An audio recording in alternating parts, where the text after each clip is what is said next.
Hello BookTube, Sarah here and welcome to my channel.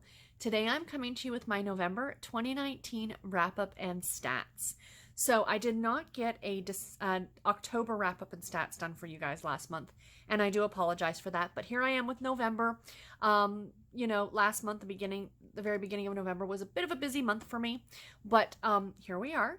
So how these videos go and what I like to do in these is I talk about all of my stats. I am a stats junkie. I love it. So I talk about all of my stats for what I read this month, and then I talk about the challenges and events and things like that that I have done. And then I will give you my top 5 books of the month. I'm not going to go through all the books that I read. At the very end of this video, there will be like a slideshow of all the books that I read in the order that I read them, along with the star rating that I gave them. So do feel free to go ahead and check those out. Look back on my weekly reviews. I always say I'm going to leave links, but I think what I'm going to do is I'm going to leave link to just the individual videos. So I'll leave a list that these were the books that I talked about in that video, and then leave you a link of that video. I think that'll be easier because it's kind of a lot for me to leave links to every single book that I read. Excuse me. So yeah, but I will do like a bulk link, if you will, like this is the link to that one video, but here's the books I talked about. Anyway, let's jump into my stats for the month of November. So I read 20 books this month, you guys. I'm super pleased with that. I know a lot of people, I've been watching I love watching wrap-ups and stuff like that. And, everybody's like, oh, my reading is, I'm getting more read every month and it's fantastic. Whereas mine's actually declining. I'd like to keep it right around this 20 book mark. I think this is a good amount for me. I'm comfortable with it, and I'm really, really happy with it. So if I could be like between 20 and 25, that's my sweet spot for the amount of books to read in a month. And I still think, that's a lot of books to most people. So I'm totally pleased with that. Absolutely. For my Goodreads goal, I'm currently actually 1 book behind schedule, but that's fine. That's no problem. I have some time off in December, so I plan on getting some extra reading done. So we should definitely hit my goal, which I am now at 301 out of 335 books. So that means I need to read 34 books in the month of December. I don't think that's going to happen. I actually might drop that to 30. I don't even think I'm going to hit that. My goal is around 25 books this month for the month of December, so we shall see. I might drop it though, because there is just something so satisfying about hitting that Goodreads goal. I could just drop it to 300 now and consider it done.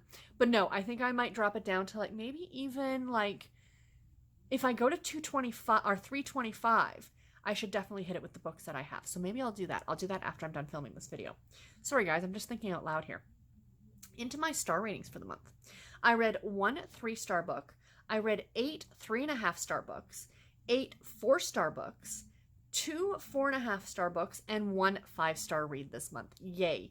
For the genres, I read 7 contemporary romance novels. No surprise there.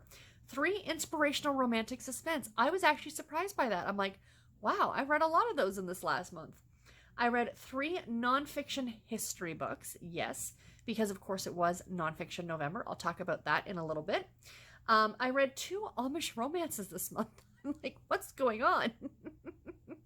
3 inspirational romantic suspense, plus the 2 Amish books. So a quarter of my reading this month has been faith-based reading, which is not the norm for me.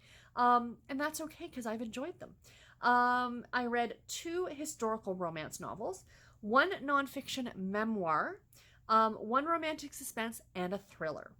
I always like to keep track of the Harlequin imprints that I read and how many of each imprint I read. So I got 3 love-inspired suspense. So those were the inspirational suspense novels that I read.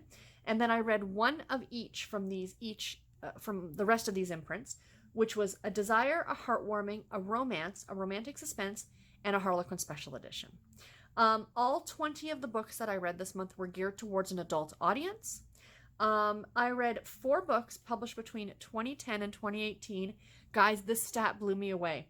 I read 16 books published in 2019. That's crazy. I used to be, if I look back like a year ago, I was happy to read a book published in that year that I was like in 2018, for example. Now I'm reading so many review copies and not complaining about it. I love it. but it's so interesting watching the shift. Although I would like that number to be a little bit more even. Do you know what I mean? Between, backlist to current releases. I'd like that number to be, a little bit more even. So we shall see as time goes on if I can start to even that one out just a little bit. I read 10 books on audio this month, 8 ebooks and 2 mass market paperbacks. So that's a nice split. I like that as well. Between digital or ebooks, between audiobooks and the rest of my reading. Because to me, reading a book on ebook or print book, it's the same thing in my opinion. It's whether you're reading it or listening to it. That's the way that I look at it. But I do like to keep that stat. All 20 of the books that I read this month were full-length novels. 14 of the books that I read were part of a series, and 6 of them were standalone. Of those 14 that were part of a series, 6 of them were part of ongoing series, and I started 8 new series. Dope. I'd like that number to be lower, but it is what it is. I love series books, and I want to start all the series. So I read a grand total of 6,538 pages, which averages out to about 217 pages a day. Not too shabby at all. Very, very happy with that. So challenges and events for the Triple RC, which is the Romance Readers Reading Group on Goodreads. I participate in this every month for years. I got, of course, all 10 out of 10 completed, which now puts me at 3 years and 11 months of doing this challenge without fail. When I finish December's, I'll be at 4 years, and I'm super, super stoked. I did, of course, read 2 books for Romanceopoly, which takes me now up to 37 out of the 39 prompts completed. I will finish the last 2 in December, and I can count that challenge as done, and I'm so happy that I finished it. So my 2 categories for the month of November, one was library, which was to read any book any book of your choosing, kind of an idea. So I read Lake Season by Denise Hunter, which was really, really enjoyable. And then I also had the category of dungeon, which was to read a book where one of the main characters was serving time in prison or in jail, or what you want to call it. And I read My One and Only Duke by Grace Burrows. In the beginning of this one, our male lead is actually on death row. But this is a historical romance novel, so I really enjoyed that aspect of it. This was a really cute story, and I absolutely recommend it. The other event that I participated in November, of course, was Nonfiction November, hosted by the lovely Olive over at Book Olive. My original plan had been to read 5 books. I read 4 of them. So the one I did not read was The Body by Bill Bryce, and I didn't get to it. I do have it on audio. I will get to it maybe next year. What happened to the month of November? I keep saying this. I legit, you guys, I don't know what happened to the month of November. It feels like it just happened, like it just started and now it's over. So, I just feel like it was rushed through and there was a lot of stuff that I didn't get to that I wanted to. But anyway, I still finished 4. And the one that I read is like an extra book, could absolutely fit into the first prompt. So let me explain. So there were 4 prompts for Nonfiction November. The first one that I read was Sport, and I read Ungovernable by Therese O'Neill, which I enjoyed. I think I gave that one 4 stars. Really, really fun book. For True, I read The Trial of Lizzie Borden by Cara Robertson. This was, as the title says, The Trial of Lizzie Borden. Highly entertaining. If you are into that kind of, like true crime, historical true crime, if you will. Really enjoyable.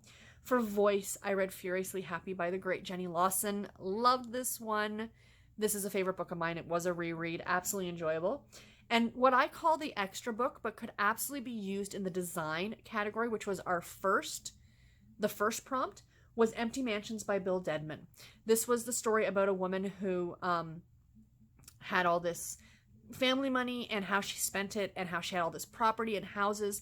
So for the houses aspect, it could have fit into the design. So, technically I did read all 4 prompts, which good for me. And last thing I want to share with you guys, of course, are my top 5 books of the month. And for this, I'm going to go from least most favorite to most favorite, as I like saying. So coming in at number 5 is, of course, the one I just talked about, Empty Mansions by Bill Dedman. I gave this one 4 stars. This one was so enjoyable, and I highly encourage you to read it on audio if you can. I believe I got my copy from Overdrive from my library. So like I said, about this woman who came from family money and how she spent it. And she lived to be like 103 years old. It was ridiculous. But what made it so great on audio is you actually get her on audio. They are voice recordings from like messages left on her great nephew's answering machine and things like that. You know, it served itself so well on audio, and I highly recommend it if you are into history at all, especially the history of the kind of people, and I think I mentioned this in my original review, of like the Astors or the Vanderbilts, or you know, like that kind of time period. This is the kind of book this is the book that you would really enjoy, I think. And I really enjoyed it, and I absolutely recommend it. Coming in at number 4 was The Hope by Patricia Davis. I gave this one 4 stars as well. I just talked about this one in my most recent reads video, or weekly review video. An Amish romance that had a mystery aspect to it. The characters were so good in this. The plot was so interesting in this. Even as I said in my review, you kind of know, as the reader, at least I did, who this little girl was, because there's a little girl left on, you know, Owen, our main character's porch, and they're trying to figure out who her mother is. You, as the reader, kind of, at least I did, figure it out, but it's still fun watching the characters work their way through it. I love reading these Amish stories now. I love hearing about the culture and how they live their day-to-day lives and things like that. Very, very enjoyable. And what I liked about these characters, and I didn't mention this in my review, but because it's just popping into my head now, was how real they were. They weren't stiff and, you know, very religious, and they joked and had fun, and, you know, they were real people, even though they're, you know, I know we shouldn't do this, but you kind of think about certain people as a certain way, like these Amish people. At least I feel that they'd be very straight-laced and very, you know, this is life, and life is difficult, and, you know, all those things, but they were able to joke and have fun and laugh, and it was great, and I loved seeing that. Coming in the number 3rd spot, another book that I just reviewed in my weekly reviews, was Wish Upon a Cowboy by Janine Martz. This one got 4.5 stars. A great redemption kind of romance with our main character, Harper, having just served time in county jail for embezzlement, and now she's trying to get her son back, and she comes to this small town to get him back from her mother-in-law, her mother-in-law. Her husband died. She's a widow, and Harper, our main character, is the widow, and, you know, trying to get her son back and having to, you know, build up a life again for herself. And she meets Logan, and he is a local cowboy, and she works for him as his housekeeper, and romance blossoms, and it gets hot and spicy, and it takes place at the holidays. Excuse me, and I'm losing my voice. It was fantastic, and I absolutely recommend it. Really, really enjoyable contemporary romance. Coming in the number 2 spot. You're number 2, right? Yeah. The Family Upstairs by Lisa Jewell. I do not want to say a lot about this book. I gave it 4.5 stars. This is a thriller. Lisa Jewell is quickly becoming a favorite author of mine. I want to read all of her backlist. This is now the 3rd book by her that I have read, and I really enjoyed it. It wasn't my favorite by her, but it still got 4.5 stars. This one deals with a woman who inherits this old house and a possible cult, and it goes back and forth in time. That's all I want to say. Really, really great. Check that one out. And coming in at the number 1 spot, my favorite book of the month, was no surprise to me, at least. This was a reread for me. I read it, for Nonfiction November, and it was Furiously Happy by Jenny Lawson. I gave this one 5 stars. This is one of those books, when I looked at Goodreads and I looked at the ratings afterward, this is the kind of book that you either really love or you really don't like. There were some middle ground, but most of the ratings that I saw were either like a 5-star or a 2-star. This is a collection of essays written by Jenny Lawson. She is known as the Bloggess online. I do follow her blog. I follow her on Instagram. And she has and lives with and deals with a lot of mental issues. She suffers from depression and, you know, a whole host of other things. And essentially these are essays on how she lives her day-to-day life. And some of them are very poignant and very sad, and your heart breaks for her. But other ones are hysterically funny. She has such great humor. And I think that's what it is with this book and with her writing. Her other book, her first book, is called Let's Pretend This Never Happened, which was also highly enjoyable, and I absolutely recommend it. Both books, she narrates herself on audio. So if you get a chance to listen to them on audio, I recommend that for sure. But And I think what a lot of people might not like about it is that you might not get her humor. Do you know what I mean? And humor is a very subjective thing. And I get her humor. I appreciate her sarcasm. You know, sarcasm to me is the other, like, you know, I like to jokingly say to people that, yes, I am bilingual. I speak English and sarcasm. So I totally get where she comes from. And if you are that type of personality as well, you will get along with her and her writing, I feel. It was delightful. She talks about her husband Victor in this a lot, and her daughter is mentioned as well.